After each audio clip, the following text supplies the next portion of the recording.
Today 24 news सत्य परिस्थितीचा सविस्तर आढावा। स्वच्छ शहराचे दावे करणाऱ्या पूर्णा नगरपालिकेची प्रत्यक्ष स्थिती मात्र अत्यंत चिंताजनक बनली आहे। शहरातील अनेक भागात कचऱ्याचे ढीग, तुंबलेल्या नाल्या आणि रस्त्यांवरील धुळीचे साम्राज्य यामुळे नागरिकांचं आरोग्य धोक्यात आलंय। नगरपालिकेच्या स्वच्छता व्यवस्थेचा पूर्णपणे बोजवारा उडवल्याचा आरोप नागरिकांकडून होतोय। शहरातील मुख्य रस्त्याच्या कडेला मोठ्या प्रमाणात कचरा साचला असून तेथून तीव्र दुर्गंधी पसरते। या मार्गावरून दररोज शेकडो शाळकरी विद्यार्थी, महाविद्यालयीन विद्यार्थी तसंच नागरिकांची ये-जा असते। मात्र या अस्वच्छतेमुळे त्यांना नाक मुठीत धरून प्रवास करावा लागत असून संसर्गजन्य आजारांचा धोका वाढल्याची भीती व्यक्त केली जाते। याशिवाय शहरातील अनेक रस्त्यांवर नियमित साफसफाई होत नसल्यानं वाहनांची ये-जा होताच धुळीचे मोठे लोट उडतात।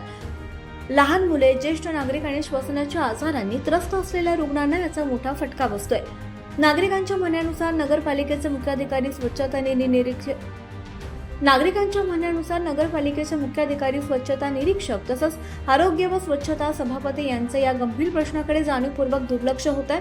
परिणामी शहरातील स्वच्छता व्यवस्था पूर्णपणे कोलमडली असून आता स्वतः जिल्हाधिकाऱ्यांनी या प्रमाणात हस्तक्षेप करण्याची मागणी पुणेकरातून जोर धरू लागली आहे।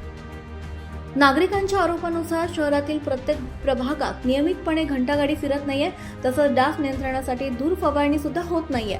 अनेक प्रभागांमध्ये नाल्या तुंबलेल्या असून कचऱ्याचे ढीग साचलेले दिसतात। यापूर्वी प्रत्येक प्रभागात घंटागाडी ध्वनिक्षेपकाद्वारे सूचना देत घराघरातून कचरा संकलित करत होती। मात्र गेल्या अनेक महिन्यांपासून ही व्यवस्था देखील विस्कळीत झाली आहे।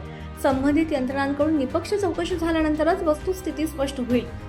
एकीकडे केंद्र व राज्य शासनाच्या वतीने स्वच्छ भारत मिशन प्रभावीपणे राबवण्याचा दावा केला असतानाच पूर्ण शहरात मात्र त्याचा अपेक्षित परिणाम दिसून येत नसल्याची टीका नागरिकांकडून होते। स्वच्छतेसाठी लाखो रुपयांचा खर्च होत असताना शहराची झालेली दुरवस्था पाहता संपूर्ण स्वच्छता व्यवस्थेची उच्चस्तरीय निपक्ष चौकशी करून दोषी अधिकारी, संबंधित कंत्राटदार आणि जबाबदार व्यक्तींवर कठोर कारवाई करावी, अन्यथा तीव्र आंदोलन करण्यात येईल असा इशारा भ्रष्टाचार विरोधी समितीचे तालुका अध्यक्ष चंद्रमणी लोखंडे यांनी दिला। महाराष्ट्र टुडे मराठीसाठी ब्युरो रिपोर्ट सुशील गायकवाड, पूर्ण परभणी। आजच महाराष्ट्र टुडे 24 न्यूजला सबस्क्राईब करा आणि सत्य परिस्थितीचा सविस्तर आढावा पहा।